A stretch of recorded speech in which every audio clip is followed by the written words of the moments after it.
Hola, qué gusto poder saludarle en esta hora nuevamente e invitarle a que nos acompañe en la próxima media hora. Como la propuesta de siempre, ¿no? Entendemos que hay un Dios que nos ama y que tiene cosas muy interesantes que decirnos, que nos hacen bien, que nos fortalecen, que nos edifican, que nos enfocan en verdades que nos van a ayudar a encontrar la paz, la felicidad y la plenitud que buscamos. ¿Cómo estás, Marcelo? Pero muy bien, buenas noches, buenos días, depende del momento en que usted esté recibiendo este programa allí en su casa. Estamos hoy concluyendo con la serie de bienaventuranzas, ¿no? Hemos llegado a la octava, que es la última de estos 8 consejos de Dios, estas 8 secretos que Dios nos da para llegar a ser bienaventurados, felices, plenos. Reiteramos una vez más a lo que ya dijimos, que es como una escalera, son como eslabones que se van enlazando y que forman un concepto completo, ¿no? Vamos a decir, por ejemplo, yo tomo una de las bienaventuranzas, yo quiero ser un pacificador, las demás no me interesan. Para ser un pacificador voy a tener que ser pobre en espíritu, voy a tener que tener en cuenta a Dios, ser manso, etcétera. Hoy nos vamos a ocupar de la última, ¿no? Sí, pero permitime que agregue algo más a lo que vos estabas expresando, ¿no? Lo que Jesús, en resumidas cuentas, está enfocándonos en cada una de estas propuestas es que la felicidad en esencia radica en establecer una relación viva y eficaz con Dios, ¿no? Solemos los seres humanos relacionar la felicidad con muchas cosas de acá, ¿no es cierto? Con las posesiones, con los conocimientos, con el confort, con cosas que son de acá y que por ahí son interesantes vivirlas. Jesús dice, en la medida que Dios, no lleguemos a la conclusión de que Dios es el centro de todas las cosas y que lo necesitamos tanto como el aire que respiramos, va a ser difícil llegar a poder a concretar esa felicidad que buscamos, ¿no?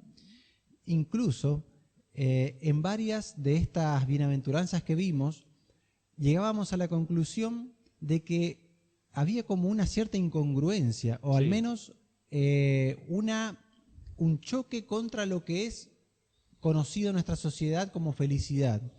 Había un confrontamiento entre el sentido común y lo que la Biblia estaba diciendo. Bienaventurados los que lloran, o sea, felices los que lloran, felices los que son mansos, los que se dejan moldear, felices los que tienen hambre y sed de justicia. Y la de hoy no es una excepción, ¿no? No, claro que no. Fíjate vos que la octava decíamos bienaventurados los que padecen persecución por causa de la justicia, porque de ellos es el reino de los cielos, tal cual, ¿no?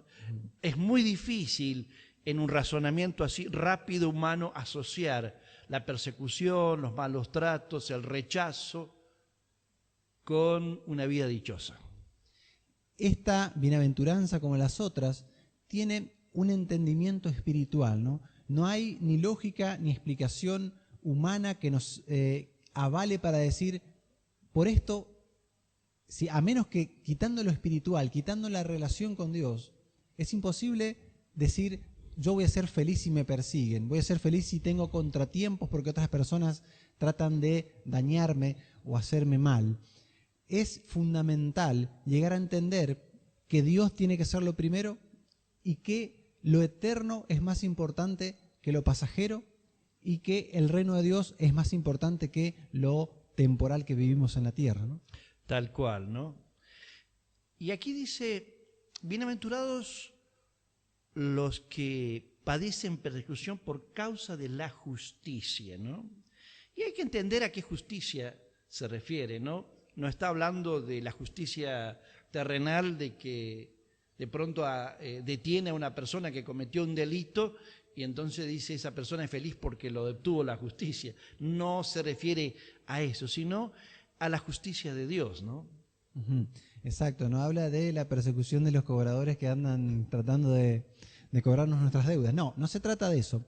Se trata de, por causa de Cristo, ser o sufrir persecuciones. Textuales palabras de lo que dice Mateo capítulo 5.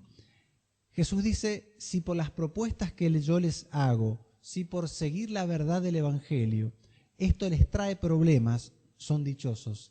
Y esto es imposible de entender a menos que amemos a Cristo. A la persona que no ama al Señor le va a parecer absolutamente inútil o absolutamente innecesario sufrir por causa del Evangelio o por causa de lo que dice la Biblia, ¿no?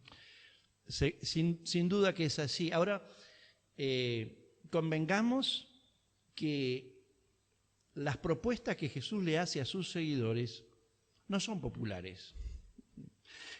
Cuando Jesús dice que sus seguidores debemos amar a nuestros enemigos, bendecir a los que nos maldicen, perdonar todas las veces que fuere necesario, ser fieles en el matrimonio, decir la verdad en toda circunstancia, para dar algunos de los principios, reconocer cuando me equivoqué y pedir perdón a Dios, llorar mis propios desvaríos y mis propias desobediencias. Son principios que Jesús establece como pautas de vida a sus seguidores que muchas veces no son bien vistas y aceptadas en la sociedad en la que vivimos. Van muy a contramano de lo que se conoce como la moral de nuestra sociedad o las costumbres, ¿no? Tener en cuenta la palabra de Dios cada vez nos va a costar más oposición. En nuestros días, expresar nuestra opinión de acuerdo a la palabra de Dios cada vez levanta más oposición. Uh-huh. Hay temas álgidos de nuestra sociedad en los que uno puede expresar lo que piensa de acuerdo a la palabra de Dios, y cada vez la oposición es más fuerte, cada vez se levantan más justamente para ir en contra de aquello de lo que Jesús dice. Y la palabra nos está explicando, nos está diciendo, prepárense porque eso va a venir. Y no solo va a venir, sino que cuando venga, ustedes van a ser felices. En realidad la persecución fue una constante en la vida de la iglesia. No había sucedido mucho, no hacía mucho tiempo en que Jesús había establecido su iglesia, y esa iglesia propulsada por los apóstoles comenzó a anunciar a Jesucristo como el camino de salvación, como el Mesías, como quien había ido a la cruz para morir por nuestros pecados y dar este mensaje que comenzó a levantar oposición. Y en el Nuevo Testamento, en el libro de Hechos de los Apóstoles, encontramos relatos donde esa oposición llegó al límite de la muerte o a la muerte. Uh-huh. Te propongo que veamos una de las primeras experiencias fuertes que tuvo el apóstol San Pedro enfrentando esa oposición, donde llegó al límite de ser asesinado si Dios no hubiera puesto su mano protectora. ¿Te parece que lo veamos? ¿Cómo no? Vamos.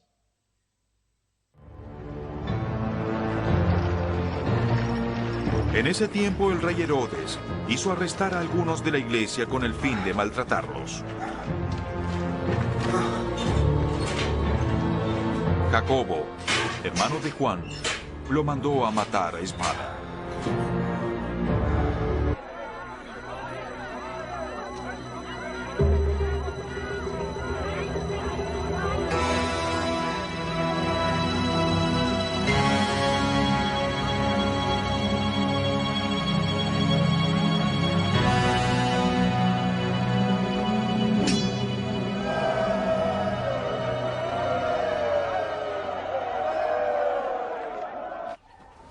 Al ver que esto agradaba a los judíos, procedió a prender también a Pedro. Esto sucedió durante la fiesta de los panes sin levadura.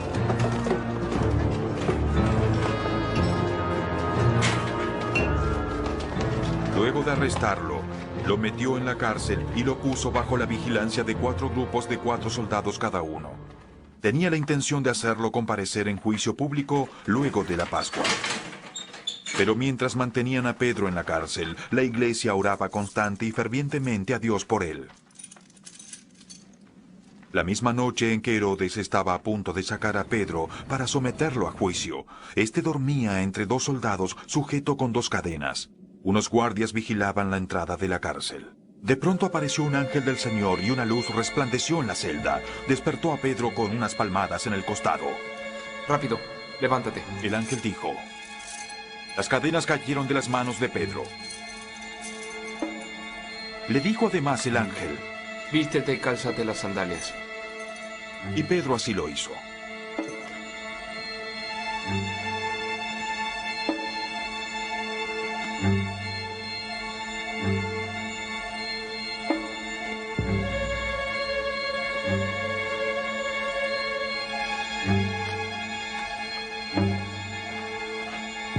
Échate la capa encima y sígueme.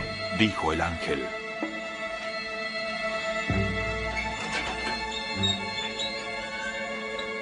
Pedro salió tras él, pero no sabía si realmente estaba sucediendo lo que el ángel hacía.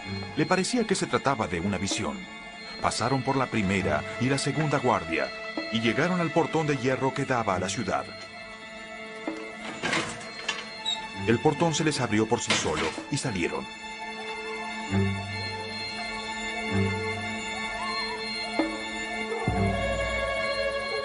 Caminaron unas calles y de pronto el ángel lo dejó solo. Entonces Pedro volvió en sí y se dijo: Ahora estoy completamente seguro de que el Señor ha enviado a su ángel para librarme del poder de Herodes y de todo lo que el pueblo judío esperaba.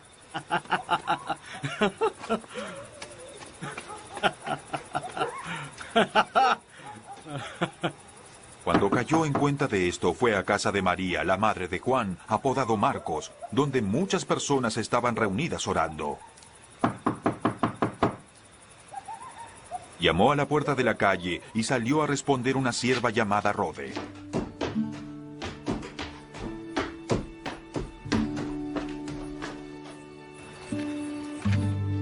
Al reconocer la voz de Pedro, se puso tan contenta que volvió corriendo sin abrir. Y exclamó: Pedro está aquí. ¿Estás loca? Le dijeron. Ella insistía en que así era, pero los otros decían: debe ser su ángel. Entretanto, Pedro seguía llamando.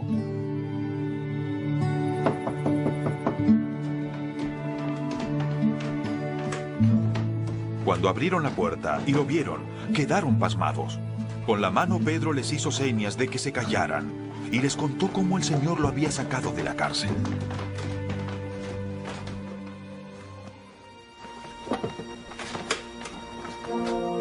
Cuéntenles esto a Jacobo y a los hermanos. Les dijo. Luego salió y se fue a otro lugar. Adiós, hermanos.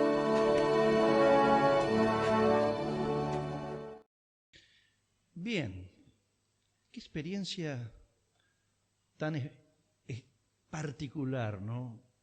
Vivió Pedro aquella noche, ¿no? Esas fueron las primeras puertas de apertura automática. Se iban abriendo delante No estaba de... todavía la cerrajería Silveira por Claro, aquellos no tiempos, estaba ¿no? estos sensores de movimiento, etcétera. Pero las puertas de la cárcel se iban abriendo frente a Pedro porque él estaba cumpliendo la misión. Además había un pueblo orando por él. Pero en el corazón de Pedro sabemos que había la disposición, incluso la alegría del privilegio de estar sufriendo por el Señor, ¿no? Y lo interesante es que se lo acusaba y se los perseguía sencillamente por compartir a Jesucristo como el único camino de salvación. Ese era el gran delito que estaban cometiendo, ¿no? Ahora, otra cosa que me parece absolutamente importante subrayar es que Jesucristo a su iglesia, aquellos discípulos que se juegan por vivir por su causa, jamás los va a abandonar en medio de las situaciones difíciles, ¿no? Jamás va a decir, bueno, a ver cómo salen de esta circunstancia. En este caso fue muy evidente, ¿no?, la participación y la ayuda del cielo en la vida del apóstol San Pedro. Pero si te parece, Marcelo, me parece interesante considerar lo que sigue de la bienaventuranza que veíamos o repasábamos al principio. En el versículo 11 de Mateo capítulo 5 dice: bienaventurados serán ustedes cuando por mi causa los insulten y persigan y mientan y digan contra ustedes toda clase de mal. Gócense y alégrense, porque en el cielo ya tienen ustedes un gran galardón. Lo que me parece interesante referido a esta anticipada advertencia que nos da Jesús de que esto va a venir sobre aquellos que son sus seguidores, es también ver el propósito, ¿no? Uh-huh. Esa primera iglesia, cuando en sus primeros pasos Jesús ya le había dicho: ustedes me serán testigos en Jerusalén, Judea, Samaria y hasta lo último de la tierra. Ellos estuvieron en Jerusalén y fue la persecución justamente los que los dispersó, y fue lo que llevó el evangelio a muchos otros lugares, y de hecho con el correr de los años ha llegado hasta nosotros, que estamos a miles y miles de kilómetros de donde estos sucesos se dieron. Me parece esto interesante. La persecución moviliza. La persecución muchas veces trabaja para los propósitos del reino. Y en segundo lugar, también es cierto que en ese entonces la persecución vino enseguida, ¿no? Pedro era de los primeros discípulos, como todos sabemos, y enseguida ellos sufrieron esta persecución. Sí. Pero en nuestros días también hay persecución. Podemos nosotros fijarnos en nosotros mismos, como ya decíamos, ¿no? Expresar nuestra opinión acerca de ser provida, nuestra opinión acerca de que la familia debe ser como Dios la estableció, un papá, una mamá. Esto también levanta opositores. Pero también es cierto que en nuestros días, en muchos lugares del mundo, hay personas que la persecución es mucho más cruda, donde llegan a estar en riesgo sus vidas, y muchos en este mismo momento tal vez estén muriendo por causa del Señor. Sin lugar a dudas, porque esto es real. Dios no nos engaña, ¿no? Jesucristo no nos propone una cosa y después resulta otra. Lo que sí Él dice es que en medio de la incomprensión, del rechazo, de la burla, que son quizás las maneras más leves, a agresiones mucho más violentas que vendrán sobre sus seguidores, tiene objetivos bien claros, tiene propósitos que Él va a permitir que se concreten en la vida de nosotros como sus seguidores. Incluso lo que usted me decía es que para soportar esos momentos de dificultad hay que tener muy en claro lo que viene después de esta vida, ¿no? Y el valor que le da el pasar estos momentos de persecución por lo que vendrá, ¿no? Lo que decía este versículo 10, lo que padecen persecución por causa de la justicia, porque de ellos es el reino de los cielos, ¿no? Nos espera un reino que es eterno, es estar compartiendo con el Señor en todo momento, y allí radica, no solamente para esta, sino para todas las bienaventuranzas, esa relación estrecha que debemos llegar a tener con el Señor. Eso es lo que le va a dar la importancia y el sentido a tratar de cumplir con lo que Él nos está diciendo. Tal cual. Y una de las cuestiones que está muy clarita en el Evangelio es que la relación con Jesucristo en esta tierra es la antesala a una convivencia eterna con Él. Jesucristo vino a traer vida, pero no solo una vida con sentido y significado en los pocos años que estamos sobre esta tierra, sino que con Jesucristo trascendemos a la existencia terrenal para una convivencia donde recibiremos precisamente, aquí lo denomina, los galardones, los premios, los reconocimientos por ese compromiso. Cuando amamos a alguien, nos jugamos por él. Exactamente. Me venía a la mente un comentario que hacía Silvina en el mensaje de ayer, y ella decía acerca de un encuentro que hubo entre una organización de misioneros de acá de Argentina con unos misioneros que son de Oriente. Allí sí que se juega la vida aquel que proclama el Evangelio. Y decía, la persona de la organización de acá de Argentina le decía, estamos orando por ustedes para que Dios les guarde, para que la persecución no sea tan cruel. Llega un momento que esta otra persona lo interrumpe y le dice, no oren más así. Sí. Para nosotros es un privilegio entregar nuestras vidas al servicio del Señor. Y a esta conclusión podemos llegar solamente si entendemos el valor que tiene la causa de Cristo. Si entendemos que Jesús mismo estuvo dispuesto a dar su vida por nosotros. El mismo Pedro, con esto termino, el mismo Pedro, ese Pedro que en ese momento fue librado por Dios, pero él terminó su vida entregándola ni siquiera como el Señor, porque le dijo, no soy digno de que sea crucificado como el Señor, quiero ser crucificado cabeza abajo. Entregar nuestra vida solamente es posible si tenemos una relación tan fuerte con Dios que nos lleve a estar dispuestos a hacer eso. En definitiva, Jesús también nos está afirmando aquí, cuando queremos encontrarle sentido, plenitud, la razón de la existencia en nosotros mismos, en satisfacer nuestras propias necesidades, en acumular riquezas y en todo lo que en este mundo se nos ofrece, se nos va a hacer esquiva la felicidad. Pero cuando por Jesucristo, por el que entregó todo por nosotros, llegamos nosotros a jugarnos por su causa, porque entendemos todo lo que Él hizo y está haciendo por nosotros, el sentido, la plenitud, el propósito de nuestra vida nos va a embargar como ninguna otra cosa. La pregunta entonces en esta hora antes de irnos es, ¿está sufriendo usted algún tipo de persecución o de maltrato por seguir a Jesucristo? No se preocupe, siga confiando en el Señor. ¿Acaso todavía es apropiada esta pregunta?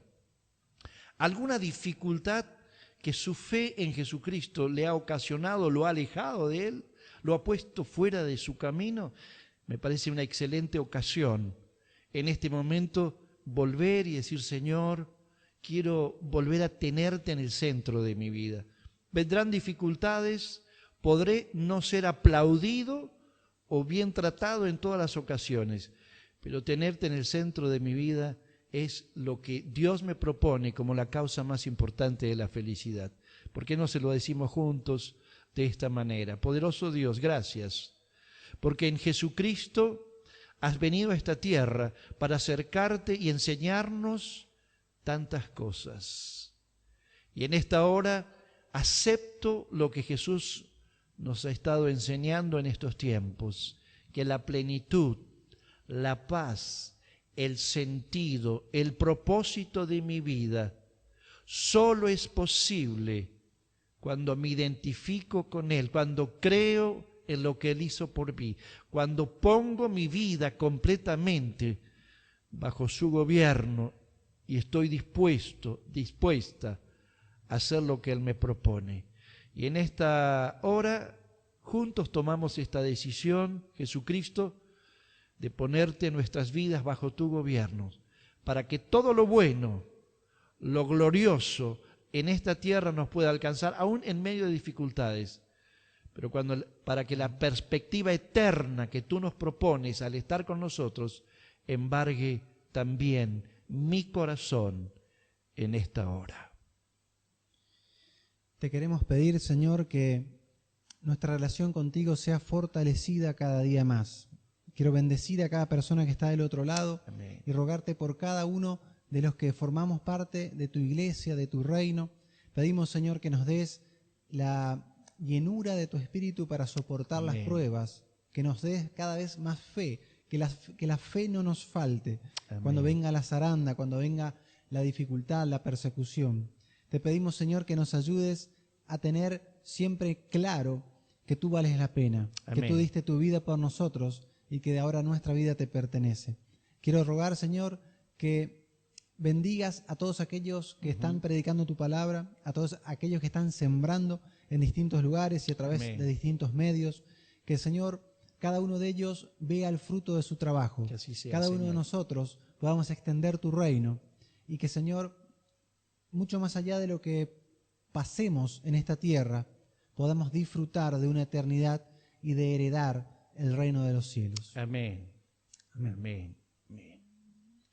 Queremos agradecerle la posibilidad que nos otorgó de ingresar hasta su casa o al lugar donde usted se encuentre y compartir una vez más este mensaje. Ha sido un gusto, se pasó volando esta media hora. Esperemos que para usted haya sido así también. Sí. Y nos volveremos a encontrar. Dentro de 7 días, si el Señor lo permite, aquí estaremos nuevamente. Chau, chau. Reciba un fuerte abrazo.